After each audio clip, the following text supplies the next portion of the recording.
Introduction. Finally, after a long period of time, I was permitted by my superiors to document my first incarnation and the reincarnation of my soul family from the year 2448 according to the Hebrew calendar, 1312 BC according to the Gregorian calendar.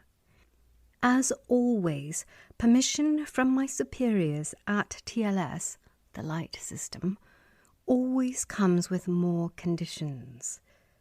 This time, the condition was that in addition to documenting my first incarnation, I must also write about the Pyramid Code, knowledge, science, and mysticism of the pyramids, to the best of my ability, without revealing the operational codes.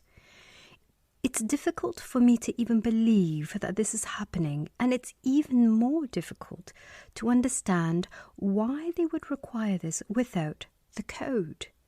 I don't understand the logic of writing this without the code. After all, the code would reveal the true essence of the information that exists within this document and would allow the reader to gain an immense amount of sacred wisdom, knowledge, and information. Regardless, Rabbi A.A. has demanded that I write it without the codes, which is the reason why I am going to do so even though I don't understand the reason behind it. Although I don't understand the reason for doing so, I am still grateful for the opportunity.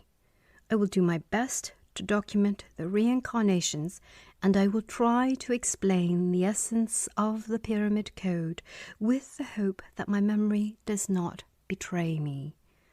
First, I will begin with my personal story of my first incarnation regarding 2448. However, it is my duty to briefly explain what had transpired in my life over the last few years, since January 29th, 2010, until today. Journey into the spirit world. For a reason unknown to me, my journey began on January 29th, 2010, into the spirit world. It is a journey that is unexplainable and very confusing to me, especially at that stage of my life. At the time, I was a normal person who was married with children, a secular Jew who was quite far from the awareness of the spirit world. I wouldn't have defined myself as an atheist, a high priest, nor a pope. At most, I was a secular and traditional Jewish man. Different humans, souls, beings, and grand spirits stormed into my life without any advance notice. They became the guides of my path in the beginning of my spiritual journey. I did not understand what was happening at the time. I was lured into a whole different world, and due to my curiosity, my whole life turned upside down. I was clueless as to the process they were putting me through, and eventually I became part of an incredible, secretive, worldwide spiritual organization. I was trained and accepted into the organization relatively quick, although I never became an official member. The most notable person at the time was Rabbi A.A., who was actually the chief spiritual leader. There were hundreds, if not thousands, of people who worked under his supervision. Above him, according to my limited understanding, was a being that I know from my current reincarnation as Adam. I first met him when I was 28 years old in New York. Despite his old age and the fact that he could actually be my grandfather, our connection was undeniable. We became great friends relatively quickly, and through our relationship my life was transformed. Although he lived in Israel, we kept in close contact until his death in 2002. Adam reappeared into my life in 2010 through a dream which changed my life forever. He is actually the one who introduced me to Rabbi A.A. and eventually to the TLS organization. The light system, TLS. TLS, the light system, is an undercover organization with branches in every major city around the world, which has been in existence for thousands of years. This is the first time in history that information about TLS is being published. Permission from TLS has been granted in advance. The organization is made up of roughly 7,000 initiated agents, some of which are very well-known people in the world today, and not all initiated agents are human.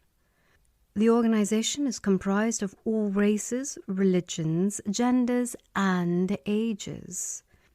TLS performs both physical and energetic or spiritual tasks in every subject, plane, dimension, and geographical location in the universe, not just Earth.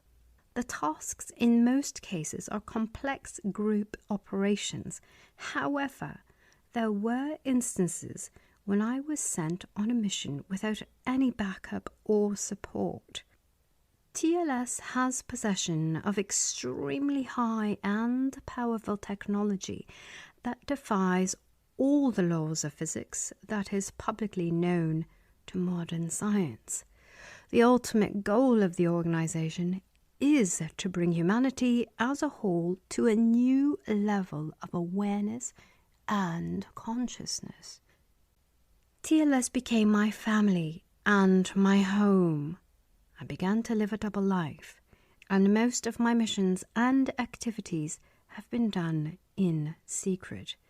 Everything I learned and all that I was doing was kept a secret from everyone, including my closest friends, my wife, and my children. As time went by, I received more knowledge, learned more, and understood more as I performed strange and, at times, dangerous roles and missions till this very day. The organization is comprised of people who work in the physical realm and people such as myself who have been recruited to missions of spiritual nature. Rays of light.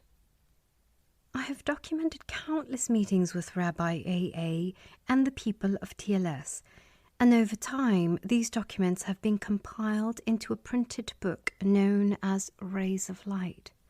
The book contains a wide range of information and wisdom covering many topics.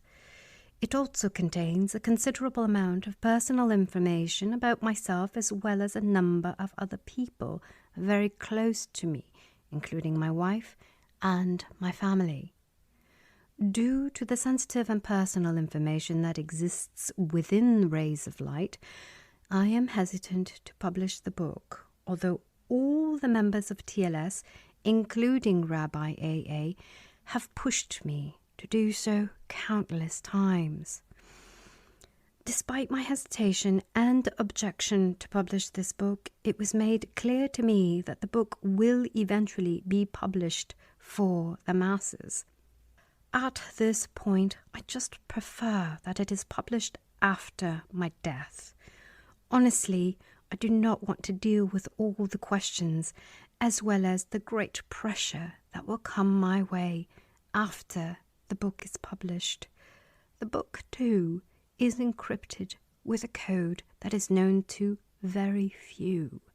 The code of Rays of Light is much less complicated and easier to understand than the pyramid code. Without the code, a normal person will not be able to derive all the insights and conclusions contained within the book. Therefore, I don't see a purpose to publish the book without its encrypted code. Although I am sure that the book without the code may help a lot of people, I am obligated to protect myself, those close to me, and my loved ones. I am afraid that the information in the book may harm myself along with those close to me. I am confident that in the not-so-distant future, the universe and the Earth in particular will gain new insights and a new level of awareness. This new level of awareness will pertain to the nature and the universe in general. Once this new level of awareness is reached, it will allow everyone to discover the code of this book along with many other books that are based on codes, such as the Torah and the Zohar. In the meantime, I do not see reason to release information that, in my eyes, is incomplete. Therefore, I will hold off on releasing Rays of Light until I have permission to publish it with the codes. My orders. On February 6th, 2020, I received clear instructions as part of my assignment to document what is currently ahead of you. I write with an excited yet heavy heart. I have mixed feelings. On one hand, I am very happy and grateful for the opportunity to document my first incarnation. But on the other hand, I don't understand why I must write the essence of the Pyramid Code along with it. As I said earlier, I feel that it is meaningless without the code and may be very difficult to understand. I know that one day the code will be revealed and it will be part of the collective consciousness and awareness of the entire universe. So, why not record and write it then? Why today? I don't understand. This is going to be very difficult and will require a great deal of concentration. But of course, as part of the system, I will comply since I have been ordered to do so by Rabbi A.A. I am not sure if at the end of writing this, I will be willing to share what is written with anybody, even with those who are close to me. I will make the decision when this is finished. As always, TLS gave me the right to choose whether or not I would like to publish it. Personally, I prefer for it to be published after my death, and I have a feeling that this mission will someday fall on my dear friend, Jason. Over the years, I have learned that life is an enduring adventure that is infinite, with no beginning or end. I have learned that life is actually an eternal beingness, a wonderful beingness, one that occurs through different consciousness and different souls, while remaining one eternal soul. I have even learned and experienced the language of the spirit world. I learned what spirit and energy truly are. I was privileged to experience true and unconditional love. I am waiting for the end of the Age of Light, the era that we are currently in today, and for the beginning of the Age of Love, which is our collective destiny. This may even occur in our current reincarnation. Throughout the rest of this document, I will do my best to preserve Rabbi A.A.'s authentic style of language as it is documented in Rays of Light.